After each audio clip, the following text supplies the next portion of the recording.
同学好，我是李庆山老师。首先跟各位报告一个好消息，今天是我们 Biotechnology 这个系列最后的一个 lecture。那我们 Biotechnology 系列有6个单元 ：Biotechnology History、Biotechnology Principles、Techniques and Tools， 还有 Immunogenicity、Formulation、Pharmacokinetic、Pharmacodynamic Correlation。今天要讲的是最后一个 lecture Biotechnology Product Review。我要声明一下子，今天要 review 的不是所有的 product， 因为这是不可能的事情。我也不知道所有的 biotechnology product， 所以我们今天要 review 的是比较典型的、比较有代表性的 product。所以我们要 review 的就是这些。那我的教材大部分是取自于这2本教科书。Learning objective 就是我们学习的目标。第一个，我们要以生理学的观点来分类 biotechnology product。然后我希望大家能够知道一些市场上所已经有的 recombinant DNA product， 同时也知道一下市场上已经在行销的 monoclonal antibody product。然后我们来看看在 handling、storage、dispensation 跟 administration 的基本的原理和原则。最后我们来看一下子 therapeutic classes of biosimilars， 也就是所谓的 generic biologics。biotechnology product 如果用这个生理学的观点来分类的话，有一大类是叫做 physiologic peptide， 也就是说在正常的生理情况之下，这些 peptide 是存在于我们人体之内的。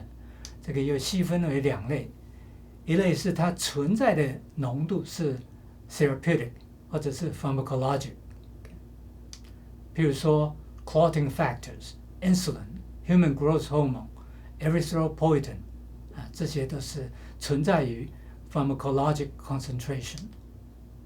另外一类是 non-pharmacologic 或者是 non-therapeutic concentration， 譬如说 interferons、cytokines、tissue plasminogen activator、urokinase。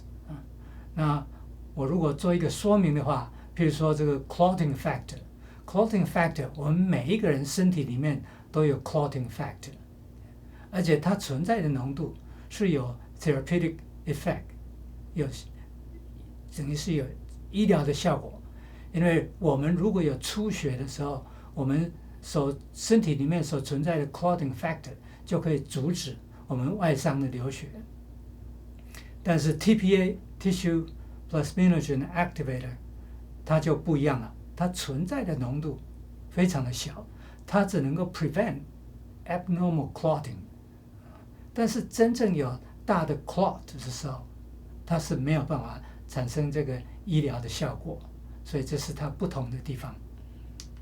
另一大类就是 non-physiologic peptide， 也就是说它们在我们身体里面，在正常的这个生理情况之下是不存在的，它们是从外面来的，也就是说 exogenous compound， 譬如说 vaccine、thrombolytic agent， 这些东西我们身体里面本来就没有的，是从外面进来的。今天我们要谈的 therapeutic classes， 我用 Alphabetical 来分类，没有特殊的原因，就是只为了方便而已。所以第一类是 anticoagulant、antisense product、colony stimulating factor、erythropoietin、human growth hormone、interferon、interleukins、monoclonal antibody、tissue necrosis factors， 还有 tyrosine kinase inhibitor。我刚才说了，这个分类纯粹是为了方便起见，就用 alphabetical order 来分类。现在我们就开始来讲 A 的部分，开始来讲 A，anti-hemophilic factor。那 anti-hemophilic factor 起先呢是从血液里面分离出来的。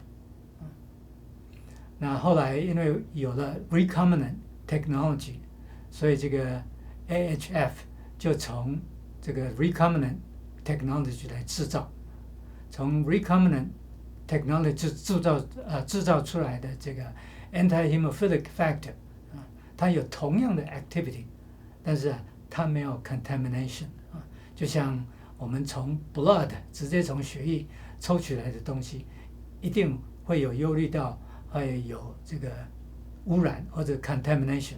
那从 recombinant technology 制造出来的，它的 contamination 程度就非常的低。anti-hemophilic factor 是来作为处理 hemophilia。hemophilia 是一种先天性的blood clotting 的疾病。有两种，一种是 hemophilia A， 是因为天生的缺少了 clotting factor 8原因。那它在10000个人里面有1个。另外一种是 hemophilia B， 它是缺少 clotting factor 9， 那它发生的频率是差不多每35000个人之间会有1个，所以这个频率是比较低的。顺便说明一下，这个 anti-hemophilic factor 不是给 Willebrand disease， 这个是另外一个disorder。那使用这种药的时候，都必须要monitor clinical status 跟 factor 8或者是 factor 9， 因为这种药它过量使用的时候，或者是太大的剂量的时候，它产生的副作用就是跟正作用完全相反的。那我们来看看 anti-hemophilic factor 的药。第一个是 factor 8 cogenate， recombinate， 还有这个 refactor，refactor 是 Wyeth 制造的，这个就是我以前工作的药厂Wyeth。recombinant factor 9， 这 benefits， 那这里可以看出来，这个 factor 8的药比较多，factor 9的药比较少，因为 factor 9是来处理 hemophilia B， 那 B 发生的频率比较少。那这些药都是存在这个 lyophilized powder， 它的 formulation 都是 lyophilized powder， 是要在使用之前才稀释来使用的，而且它们都是 available in multiple strengths， 有不同的浓度，所以使用的时候要非常的小心。那各位可以看出来，上面这个呢，下面这个呢是 cogenate， 它是2000个 unit， 那上面这个呢是 benefits， 它是3000个 unit， 所以这种药现在它的标示都非常的清楚，它标示在非常明显的地方。我刚才稍微提到，就说这类的药，它使用的时候如果过量的话，它产生的效果就是跟正作用完全相反的效果啊，所以剂量是非常重要的 ，very critical。下面我们来讲 anticoagulant， 第一个是 refludin。refludin 呢是一个 recombinant hirudin， 从 yeast cell 从酵母菌制造出来的这个 recombinant hirudin。那 hirudin 又是什么东西呢？ hirudin 是一个自然产生的，从哪里产生呢？从那个水质的这个唾液里面产生的。现在大概没有了。比较早期的时候，在台湾的乡下这个农民在这个水稻田工作的时候，有时候会被一种寄生虫，就是水蛭咬到，咬到了以后，它流血就不会停，因为这个水蛭里面呢，它的唾液里面呢有一种化学物质叫做 Hirudin， 这个 Hirudin 呢是一个 anticoagulant， 所以咬到流血就不止了。它是一个 thrombin inhibitor， 是用来处理 HIT 的，就是 heparin-induced thrombocytopenia。那 HIT 又是什么东西呢？ HIT 是一种副作用，它是 heparin 长期使用或是大量使用所引起的 side effect， 就是 HIT 这个 heparin 用的太厉害的时候，它反而会有 clotting 的倾向，所以这个 Reflutin 就是用来处理这个 HIT。